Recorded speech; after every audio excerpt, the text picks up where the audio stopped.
Jay Shear. Jay Shear. Jay Shear. Jay Shear, business consultant. Jay Shear. Jay Shear Business Consulting.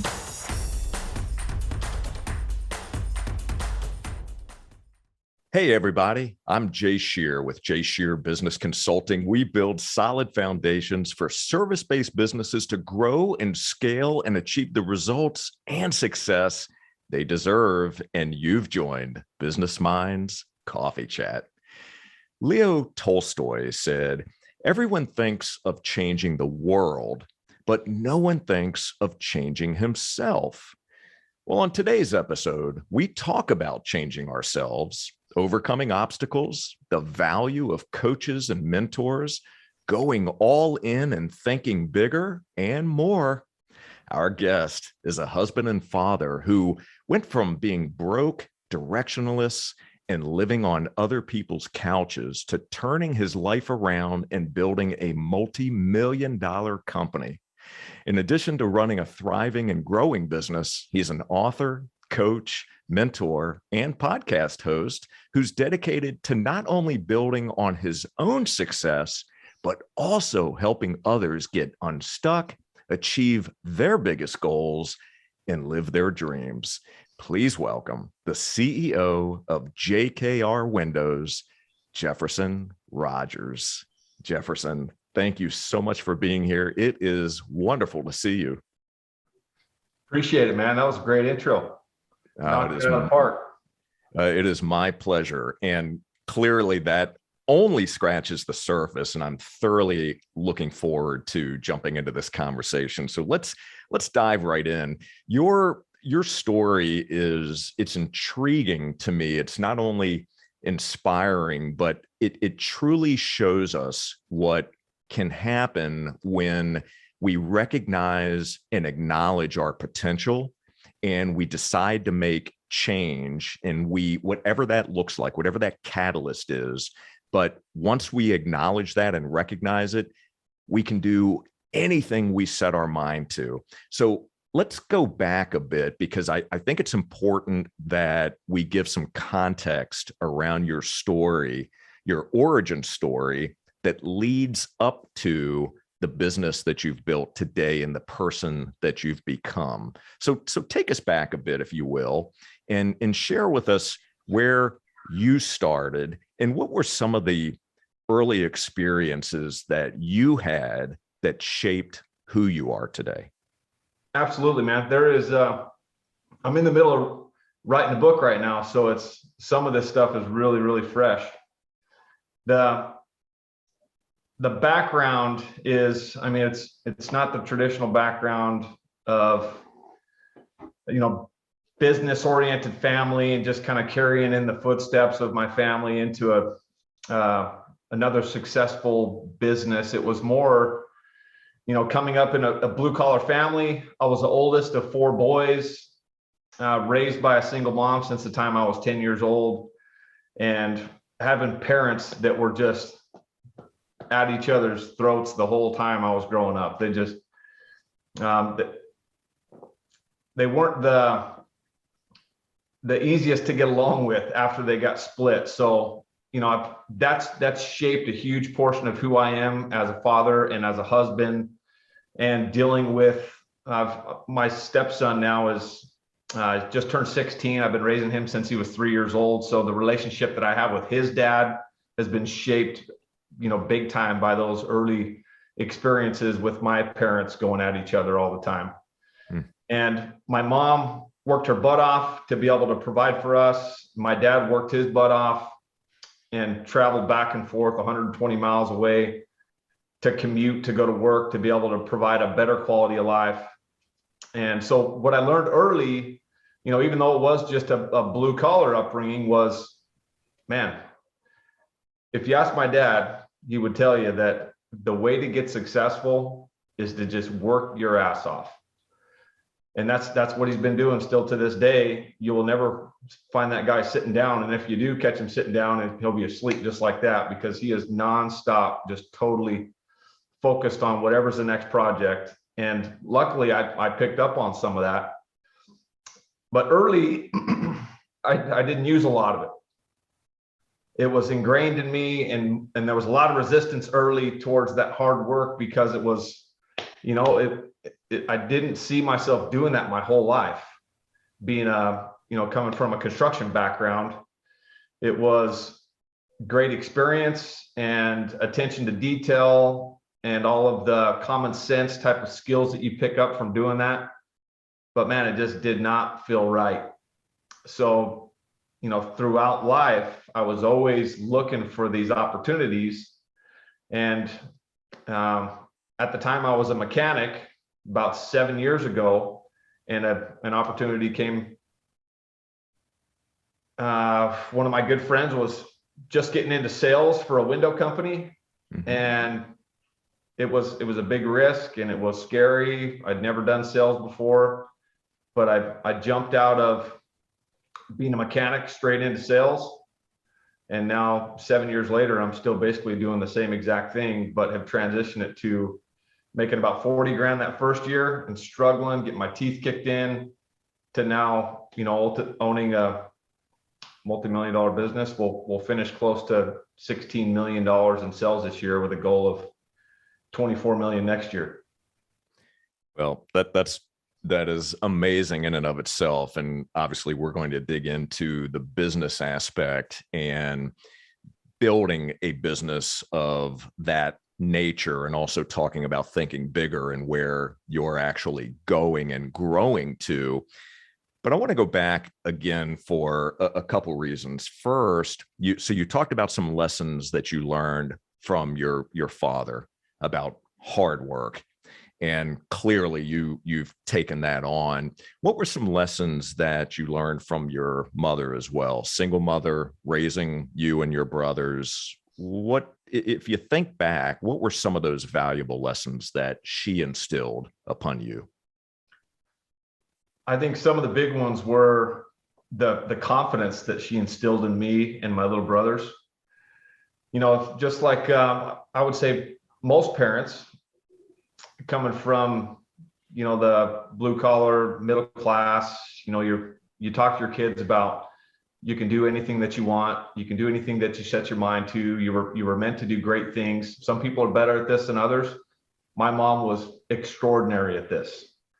So even though I was, I struggled as a teenager with drugs and alcohol, I was always, even though I was the guy on the couch and I was, hanging out with this group of people that just partied and didn't have much direction or responsibility, I always just had this confidence about me because, it had been instilled in me from a very young age that I was a born leader, and I was the oldest of the four boys for a reason. And I was meant to do great things. And I was always the leader of all of these groups that I hung out with. Early I was just hanging out with the wrong groups. So now it's been important to me to be able to carry that on and to provide that same type of direction and confidence and instill that in my kids as well. Just, not just fluffing them up for no reason. I'll still, if we're playing pool or we're playing checkers or we're playing any game, I'm not ever going to let them beat me. But I'm going to tell them how great they are and what they're capable of doing, and how to set themselves apart, and just continue to build on their confidence and their belief in themselves. And I take that back to those lessons that I learned from my mom, and how grateful I am for being raised by such an incredible woman that instilled that confidence in me. Yeah, that is wonderful. So what words would you then use to describe yourself, as you look at who you are today? And we're going to touch on something that you just brought up a moment ago. But before we do that, give us some words you would use to describe yourself. Oh man, I think we did this exercise. It was last summer now. It doesn't seem like it's been that long, but I'm a part of this mastermind group, some high-level CEOs, entrepreneurs, and we went around the group and we kind of all asked what was a phrase or a word that would describe you. And mine was hard ass. And the reason that came across was because deep down, if you get to know me, I get emotional easy, and I'm very loving and very caring and genuine.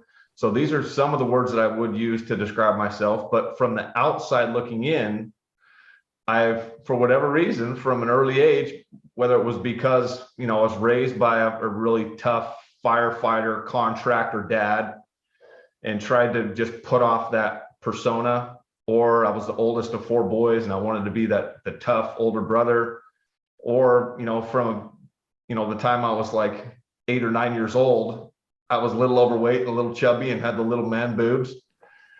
But for whatever reason, I had this persona that wasn't necessarily me, but from the outside looking in, that's a lot of the feedback that I got, was that I was kind of a hard ass and a little bit hard to approach. So over the years, I've really been intentional about working on my smile and becoming more approachable and trying to get rid of that hard ass that I've held on to for years and years and years, just subconsciously. Because, I think I've got a lot to give, and putting off that impression, especially as a big, tall, 6 foot, 215-pound guy with a bald head and a scruffy little beard, if I'm not smiling, I look pretty damn intimidating. Yeah. And I find it interesting that you still use that word hard ass as a descriptive word for you, although, using your words, you've worked to, let's say, overcome that description, because there's so much more to you. And I'll share with you. I mean, you and I had an opportunity, and this is really more for the audience, but you and I had an opportunity to spend some time together in person recently. And upon first meeting you, before any words come out of your mouth, you have a very strong stature. You've got an amazing physique. Clearly working out and taking care of yourself is incredibly important to you. So if you didn't have a conversation with you and you were only going on physical appearance, some people may think that, wow, maybe you're not necessarily approachable. But I also want to make sure that I'm sharing this, that the moment the words came out of your mouth and you started to talk about something that was important and something that was meaningful to you, man, your heart showed, and it showed in a big way. And that in and of itself was a huge connection point. And it showed not only your vulnerability, your humanity, and your desire and your gift to be able to share your message and to be able to serve others through your story and lessons learned.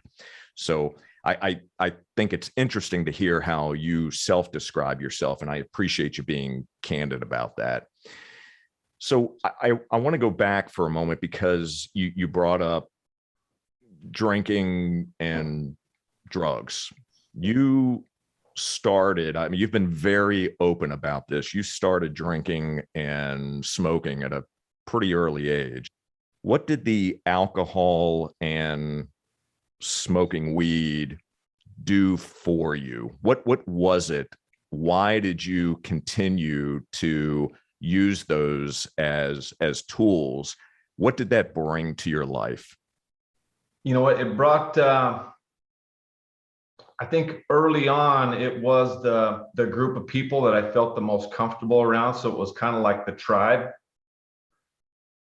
I'd made some good friends, and I cared about them, and we got further and further down that road. I had my first beer when I was 13. I remember my first beer because it was at a house across the street from my grandma's. So I was a little scared, a little nervous that she was going to find out that I was next door partying. And then I smoked weed for the first time at a good friend of mine he's passed away now, but we were 14 years old, and his dad owned the local skate shop, and he had a vert ramp in his backyard. So his dad smoked weed, and we were getting in his stash under the vert ramp. So I remember those vividly. And then, just feeling like it was almost like it was taking away my sense of responsibility to really live up to the potential and the things that the expectations that people had for me. So, I don't know that I've ever really described it like that, but after being able to be sober now in January, it'll be 4 years, there's more reflection that you do and more time that you have to think about why you did all that. I mean, I don't know why I did it. It was so destructive and it was so meaningless. I don't regret any of it, but I can't imagine what I could have accomplished with all the drive and all of the abilities that I have inside of me if I would have started much earlier and not been the leader of that group of people instead of the leader of the achievers.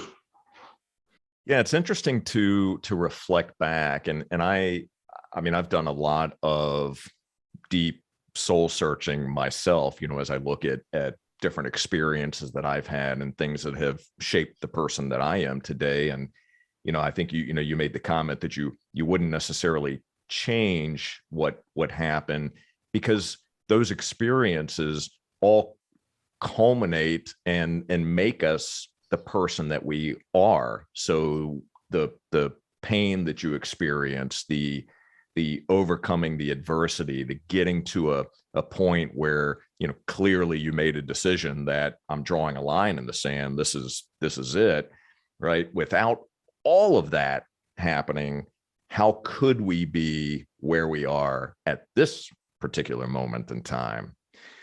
So let's talk then about the moment that you did draw that line in the sand when you said, this is enough. What was it about that moment? How did that happen? And describe where you were emotionally, if you can think back to that point. And what were you thinking about the future, if you were thinking about the future at that moment? Yeah, it was kind of a cool chain of events that had happened that led up to finally making the decision.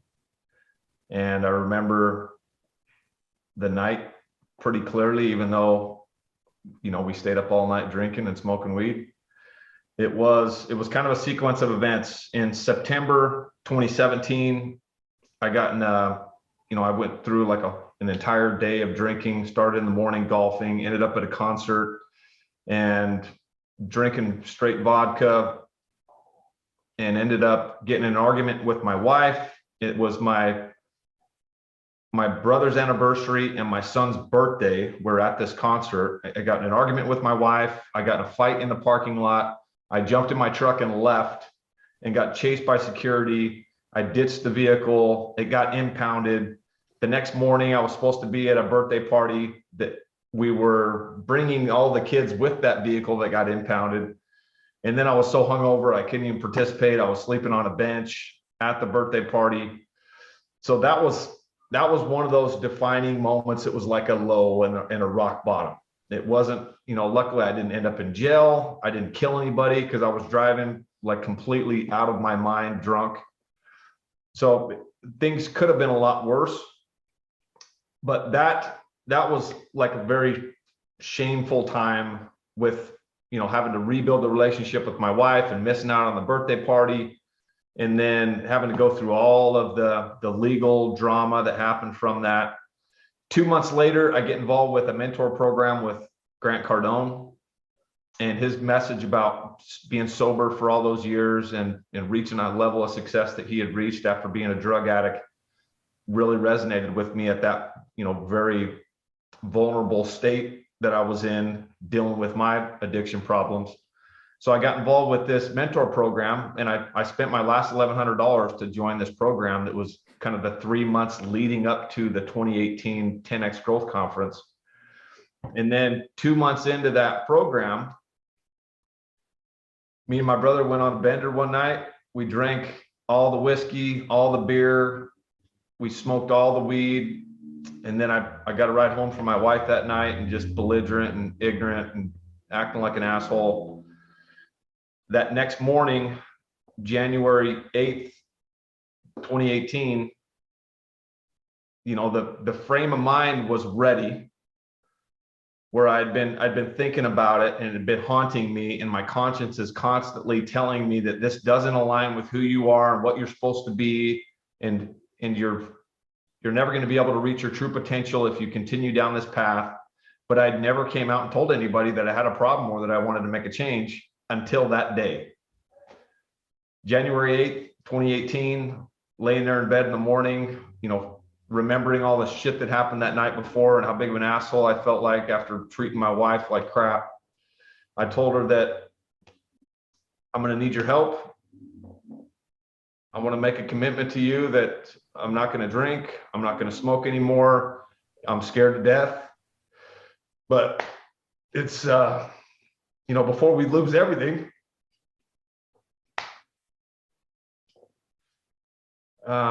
made that commitment that day. And I actually left the next morning to go to work, and I had to travel 300 miles to go to work. And I ended up having like withdrawals, or I was, all of a sudden I was just so sick because I'd been drinking straight for years and years and years, and all of a sudden going without drinking, I went into like these flu type symptoms. I never put it together till months later, but went straight back home and went through 4 or 5 days of detox, just sick and feeling sorry for myself. And it was like another low, because I couldn't provide for my family, and we were pretty broke at that point. And then within those couple of days that I was sitting there, I came up with the idea to start my own business. So it was 2 months after that I started my own business. Your story gives me chills as I'm listening to you tell it so with such emotion, and I can feel you on that. As you were lying in bed with your wife and you had that conversation with her, what was her response to you when you said, I need help and I'm going to change? She's an incredible woman. When I called her that day to get involved with that mentor program, I had just checked the bank account and saw that we only had $1,100 left. And I told her, I think this can help me. I've been reading this 10X rule book by Grant Cardone, and his message resonates with me. He's doing this mentor program, and I got to spend our last $1,100. Do you trust me? And she, without hesitation, she said, let's do it. And that morning, she's always had my back every step of the way. She said that she was gonna support me, whatever it took, however she could show up and try and help me stay accountable to it. She wanted to do whatever she could. And I've had her there every step of the way to be able to call when things were getting tough, and to be able to lean on her. And she's not much of a drinker, but for that first 18 months, I don't think she drank one glass of wine. Just being as supportive as she possibly could. Beautiful. So you talked about where the connection was, why that mentoring program, why it just seemed to resonate with you, right? You could connect with Grant Cardone's story, what he had gone through. So for those who may not be aware of Grant, may not be aware of the mentoring program, what were some of the things that you learned that, if you could distill it, what truly helped you? What became the catalyst that allowed you to change and reframe your own story and become the person who you are today? You know what? It was it's kind of a cool combination of things where it was, my conscience has been talking to me for all of those years, ever since I was 13 years old, picking up that first beer, smoking weed for the first time at 14. I was kind of pushing off and ignoring what my conscience was telling me was not aligned with who I truly was and who I was meant to be.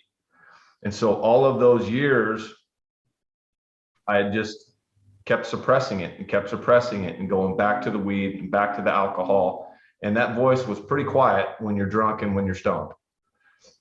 But luckily, I caught it early enough where it was still present. And every day I knew that these things that I was doing was not aligned with who I was truly meant to be and the example that I wanted to be for my 3 little brothers, for my wife, for my kids, for the rest of my family, and for what has now turned into, thousands and thousands of people that I get to interact with all the time. So it was first the self-awareness. And then it was, I had to have that conversation with my wife about making the change and finally, articulating what I was dealing with and the problem that I had so I could put it out there. And now I had something to be accountable to. And, I feel like I'm a person of high integrity. And once I say that I'm going to do something, I'm going to do it. And I want to do it better than anybody expected that I was going to be able to do it. So, then it transitioned into the habits. That mentor program was an accountability team and a tribe of, now it was just that different tribe that I had craved my whole life to be a part of.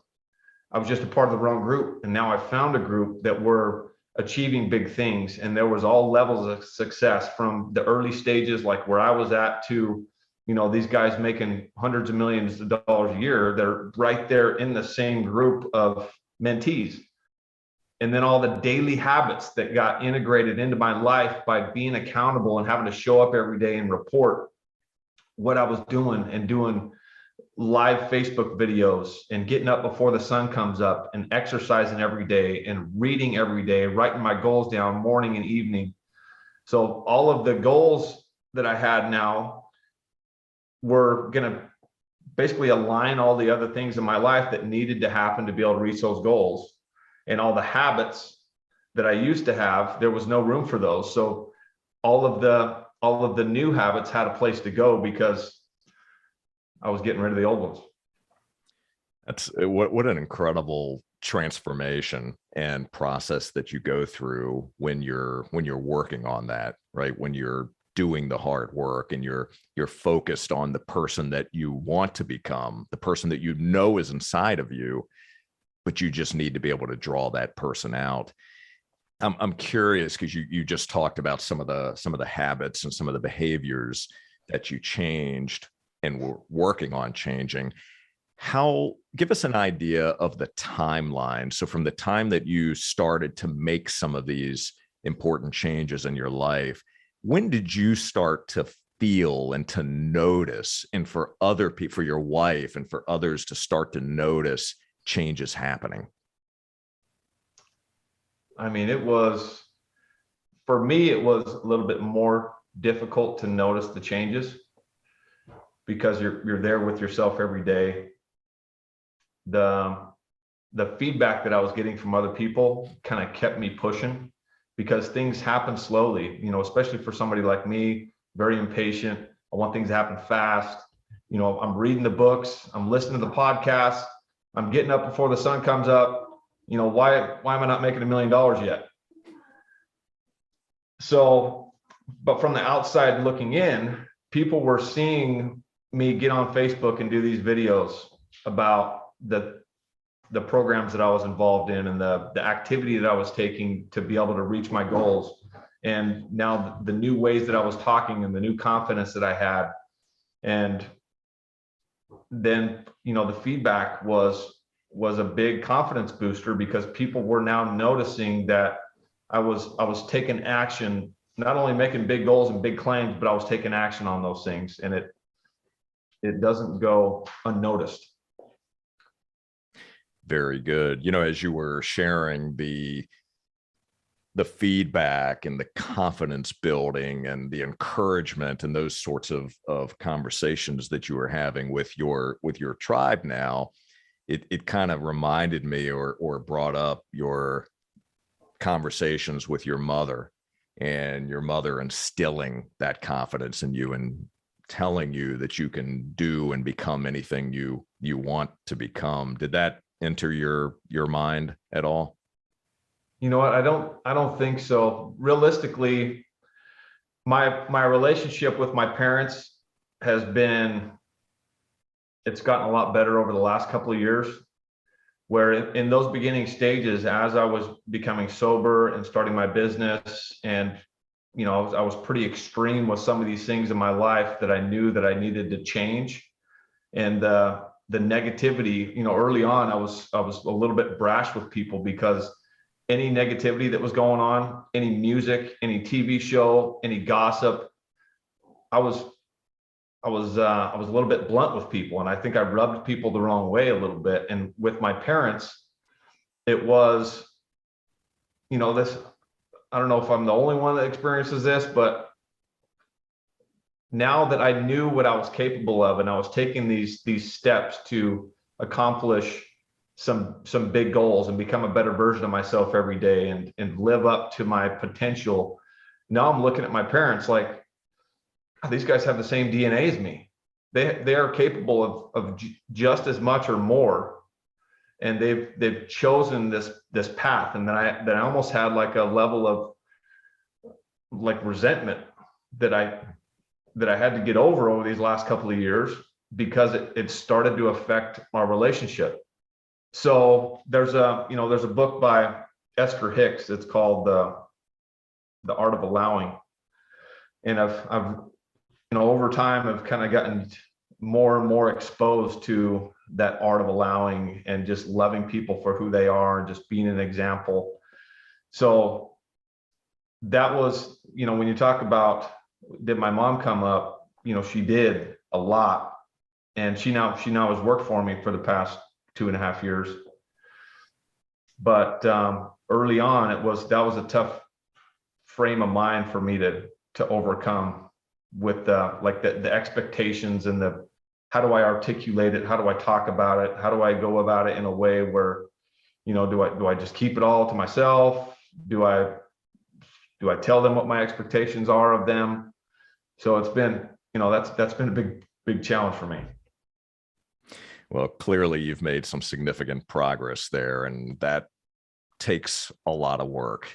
We know that doesn't happen overnight. Obviously, there's a lot of deep work involved. There's a lot of work involved on our own selves, reframing storylines, forgiveness, all acceptance, all of those things. And you mentioned a word that I want to make sure that we are amplifying, to actually two things. Number one is taking action, right? Because you talked about, you read the books, you listened to the podcast, you invested in the mentoring program, all of those things.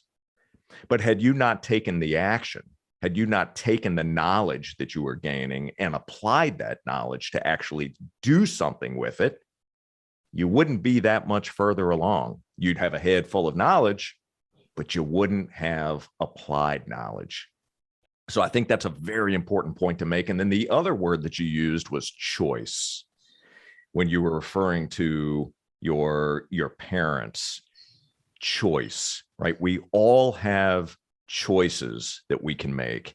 And I'm a big believer that we all have within us amazing potential, but we choose what to do with that potential. And if we don't recognize it, or if someone else doesn't help us recognize it, and we choose to remain where we are, that's, again, a choice.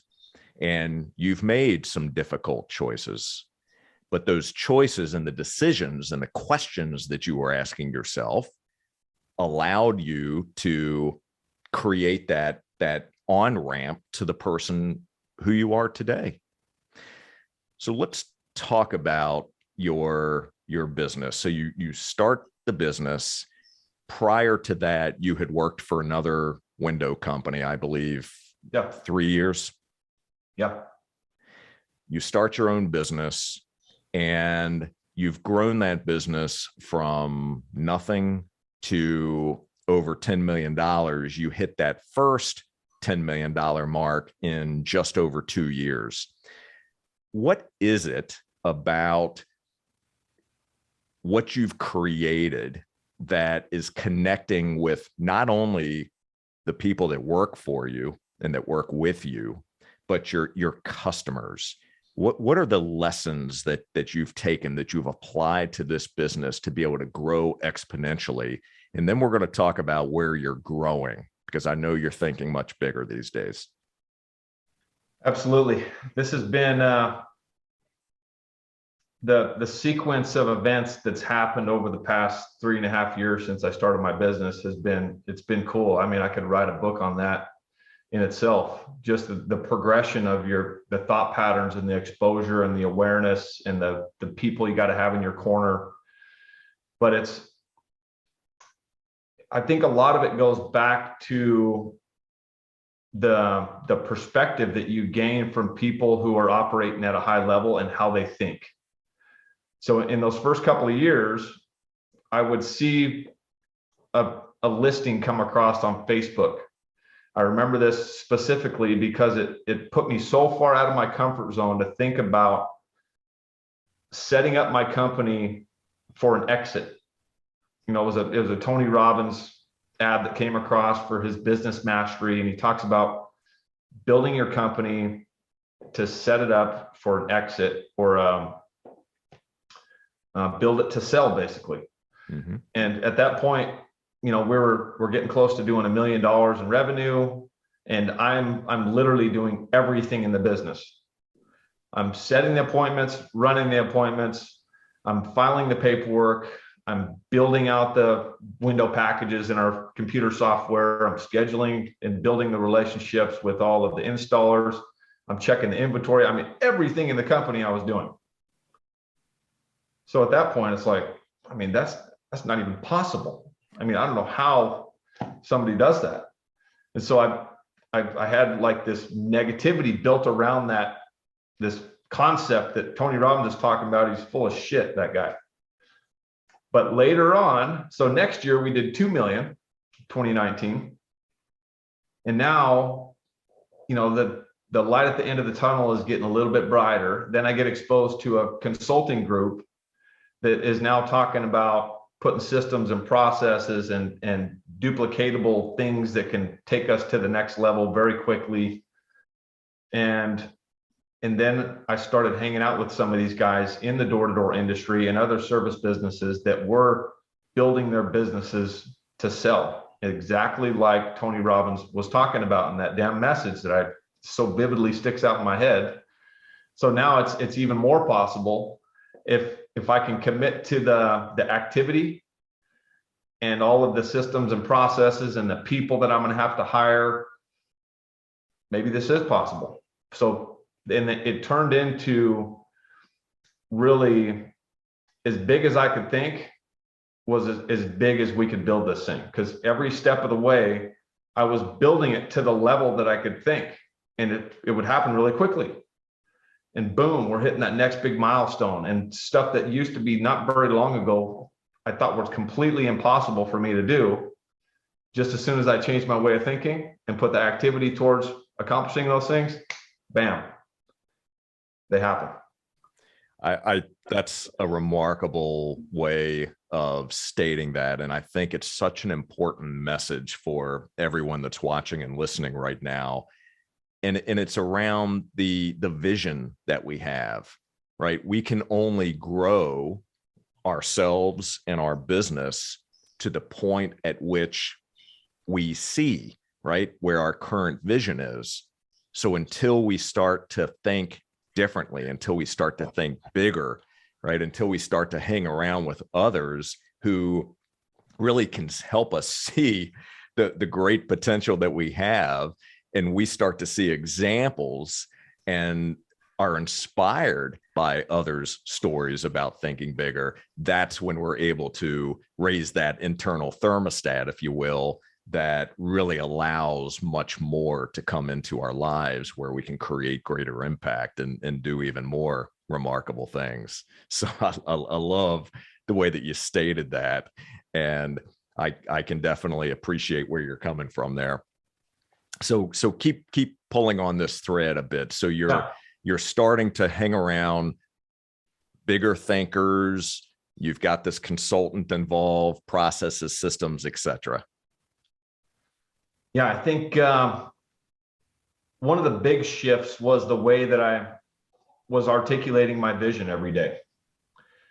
So in the beginning, it was, I was thinking small. I wanted to beat that other company that I came from. They burned me. I loved those guys, but they were just operating small. There wasn't a lot of opportunity for me there to grow, and they were kind of keeping me held back. As I started to increase my activity and break all the records, you can feel all of that pressure and the tension from the team now, because you're pointing the light on everybody that's not living up to their potential and not taking that massive action that I was so proud of that I was doing at that time in that transition from that mentor program.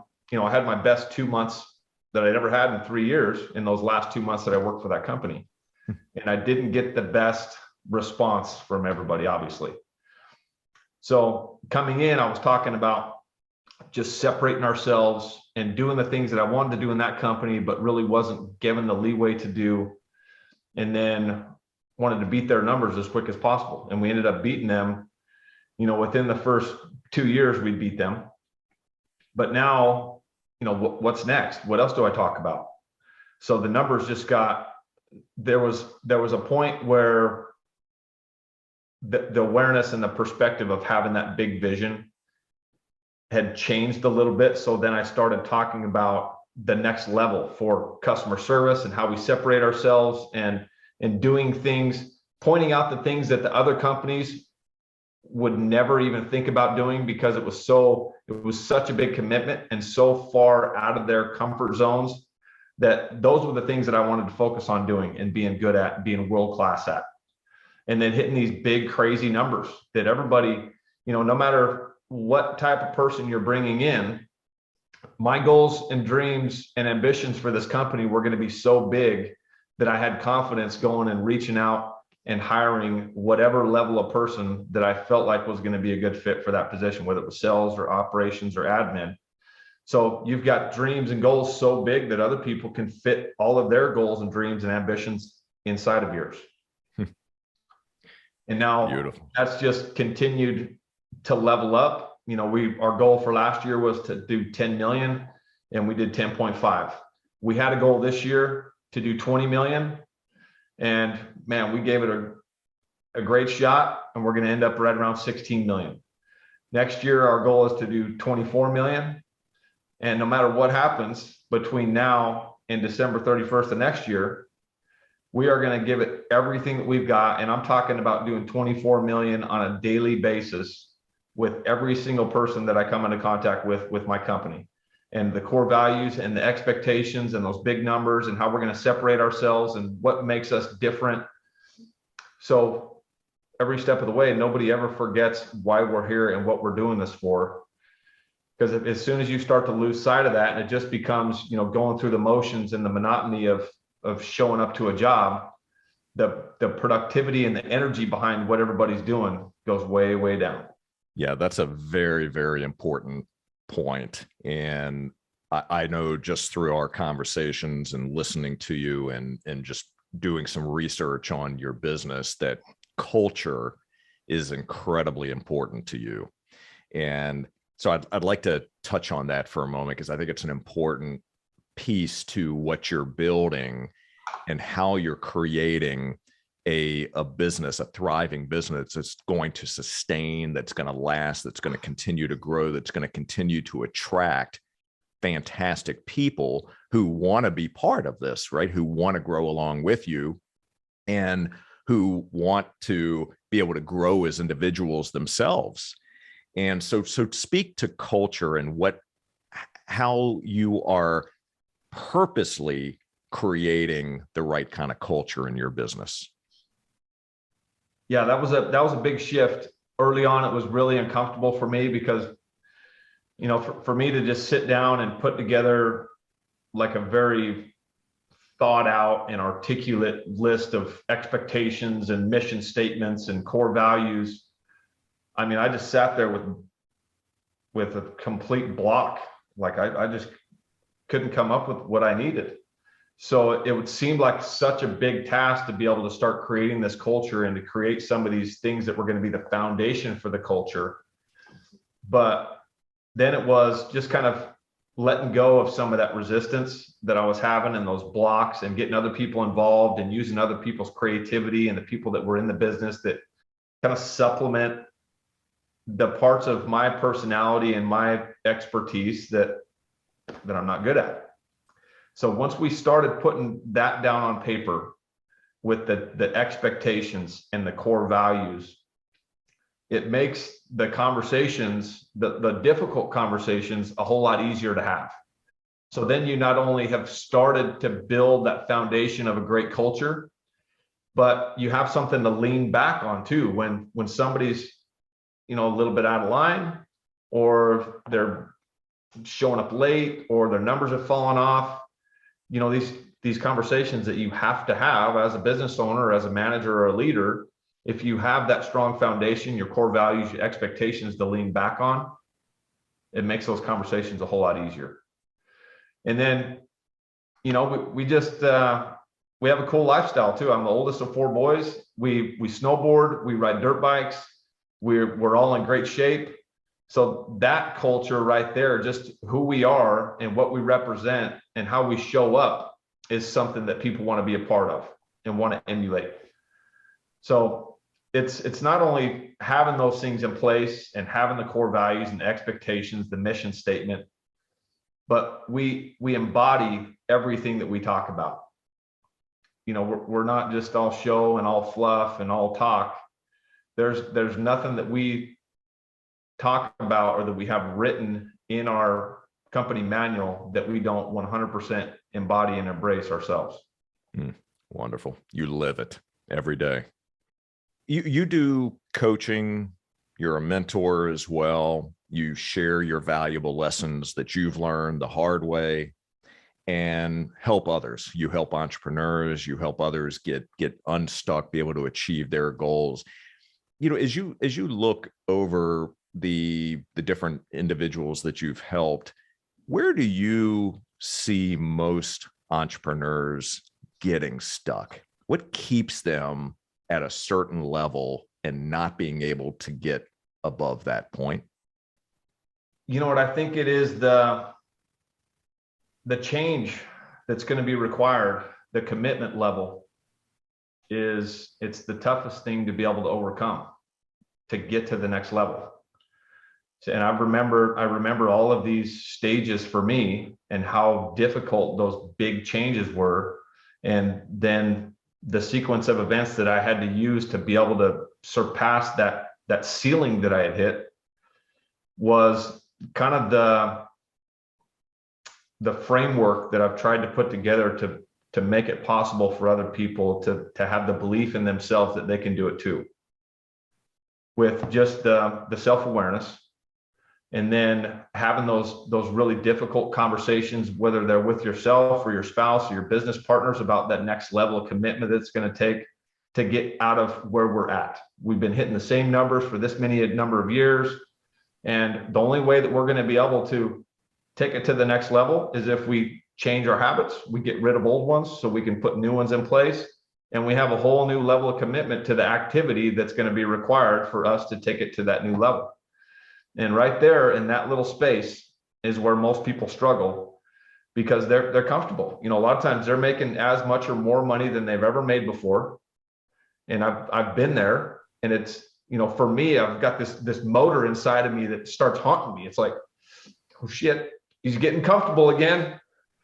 Better get moving. And, I know a lot of people have that, but then overcoming the challenge and the obstacle to get to that next level is where people get stuck. So that's I think where I focused a lot of my attention, is just first trying to bring awareness to it. A lot of times subconsciously we already have that, and you need a little bit of validation about where you're stuck and what you're hung up on, and then some steps that you can take some very tactical steps for you to get out of where you are and start game planning what that next level of activity and commitment is going to have to look like for you to go to the next level. So let's talk about next level thinking for a moment. So you've got a big, audacious goal in front of you. And I think you had a conversation with Grant Cardone, who you shared what your business goal was from a revenue perspective. And if I recall correctly, Grant pushed back on you and asked you to think bigger. And in doing so, who do you have to become in order to be the leader of the business that can achieve that type of audacious goal? Yeah, that's the kind of stuff that excites me. Is I don't know what that version of me looks like. We've got a goal to hit 200 million by 2028. And that's a lot of activity. That's a lot of commitment. That's a lot of systems and processes and a whole next level of thinking that we're not even capable of yet, because all we know has gotten us to this point, but it's not going to get us to the next level. So I heard a speech by Matthew McConaughey one time about him, the version of him 5 years from now is his hero. The version of him 10 years from now is his hero. And he's not going to be the same today as he is then, but that drives him and it drives me every day to hit those big numbers, and not necessarily to hit 200 million or to be able to exit my company for X number of hundreds of millions of dollars.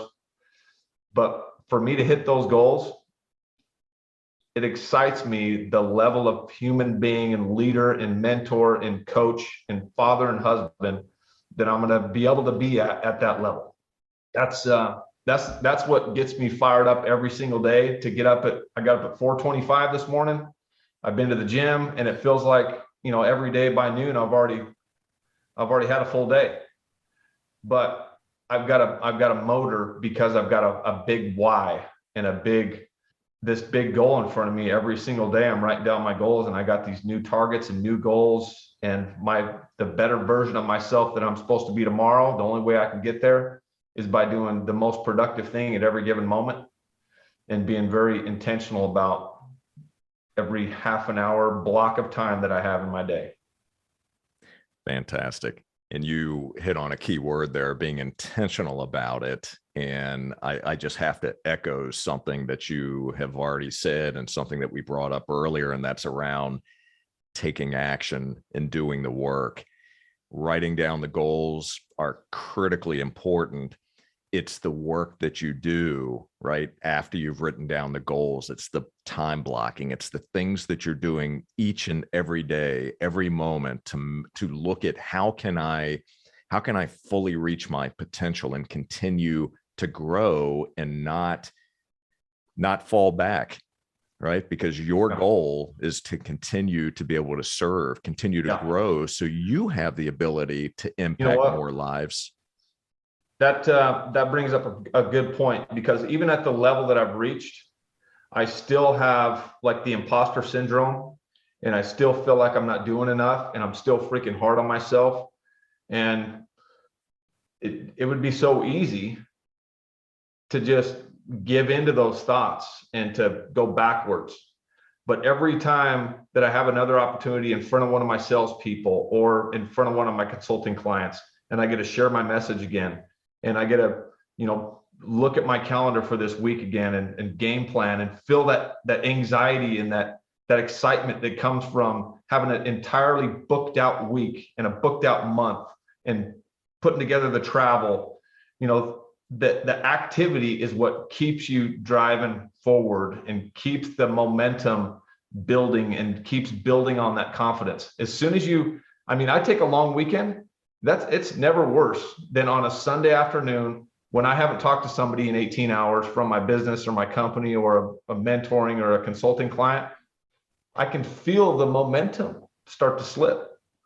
So it's almost like that's my new addiction.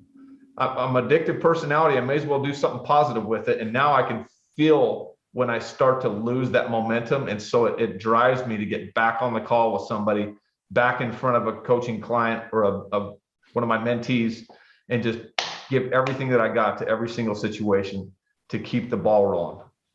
Yeah, man, it goes back to that motor that you talked about, right? That's inside of you that just keeps churning, right? It just keeps going. And when you're in tune with that, right? When you can feel that, when you're so crystal clear on your why, on your purpose, your mission, where you're going, how you may not have every step worked out, right? But you know where you're going. It's like a great marriage.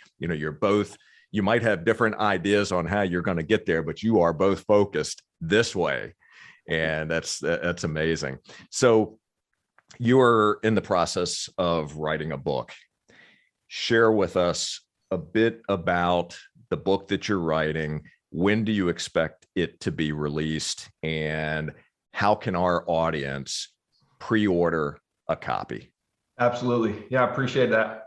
I'm actually, right after this, I'm jumping on a call with my ghostwriter, and we're planning on getting it wrapped up here within the next 6 weeks. So the next best time to roll a book out is springtime. So spring of 2022, we'll be having the book launch, and we're still playing around with the titles and the subtitles, but right now it's called All In.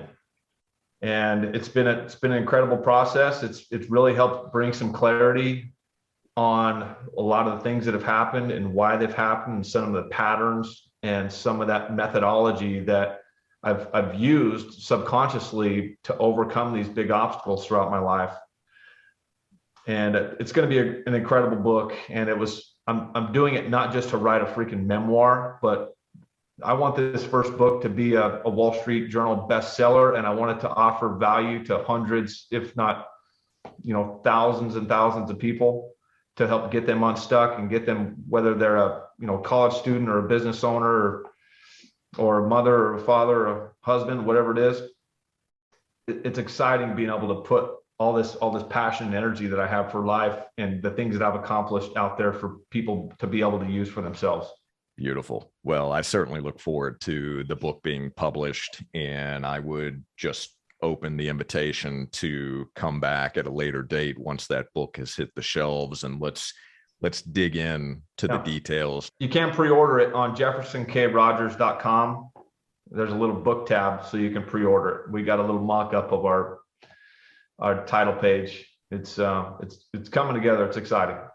Excellent. Well, we will certainly link to that, as well as all of your social links too. So before I ask my final question to you, please share with our audience a challenge that you would like to give them. Yes. I would say the biggest challenge that you can put in front of yourself today and every day is to do something different today than you did yesterday. The only way that you're going to be able to become a better version of yourself is to free up some space in your life for new things. So just like, we've got a refrigerator that's completely 100% packed to the brim with food all the time. So the only way that we can put new food in there is if we take some of that old shit out and throw it away. So the same thing goes for your life and your habits. If you want to make a change, you got to get rid of some of that old shit that's not serving you anymore. Audit what you do with your time and what is taking up your energy, and get rid of the stuff that's not serving you, that's become a liability, and replace it with something that's going to help you become a better version of yourself, and put a new habit in place to start practicing every day. Yes, I love it. What a great challenge. All right, all of you, you heard it straight from Jefferson's lips. What are you going to do differently tomorrow from what you did today? What are you going to let go? What are you going to replace? What bad habits? What are you going to do differently to be able to reach your potential? I love that one. So here is my final question to you. How will you measure your life? You know what? This is I've had this asked to me a couple of times, and it wasn't very long ago that I would have been just completely blank stare, not even knowing what to say. But the more clarity you have, the bigger goals you have, the bigger vision you have for what you're doing this for and the legacy that you want to leave, the clearer this picture gets about, what do I want to leave behind? There's a good friend of mine mentioned this story about doing a mentor dinner with Les Brown one time, and Les went around the table and he asked everybody, do you know who your great, great, great grandfather was? And nobody did. I personally know who mine is, because every year at our family reunion, we talk about the great things that my great, great, great grandfather did in settling the Bear Lake Valley, and his impact on his community and his family has lived on for, 100 years, and will continue to live on because we keep telling his story. And that's the kind of story that I want to leave behind, and the impact and the legacy, not only for my kids, but I want my family to be able to remember me for hundreds of years because of the way that I went about my life and the impact that I made, not only within my family, but with the thousands and thousands of people that I impacted around the world with my message, in my books, in my podcast, and just my energy and enthusiasm for doing great things with your life. So beautifully said. Well, I can share with you that you have certainly had an impact on my life, and an impact that was almost immediately felt when you and I were able to spend some time together. And it was not as much through your words as it was through your actions. So you're speaking volumes. I appreciate you. I want to thank you so much for joining us today on Business Minds Coffee Chat and sharing candidly of your story, of the ups and downs that you've faced, building your business, becoming a better version of you. So thank you for all you've provided us and all the value that you brought today. Thank you, Jay. It was a pleasure, man. You put on a great show. Thank you so much. And for all of you, thank you so very much for watching and listening. And please take a moment to subscribe, rate, and won't you leave us a review? We would greatly appreciate that. Let us know what you thought about this episode. And to enjoy more episodes and to learn how Jay Shear Business Consulting can build a solid foundation for your service-based business, all you have to do is visit jshearbusinessconsulting.com. And until next time, keep learning and growing. Connect with Jefferson online and pre-order a copy of All In, and we'll see you on the next Business Minds Coffee Chat. Take care. Jay Shear. Jay Shear. Jay Shear. Jay Shear. Business Consultant. Jay Shear Business Consulting.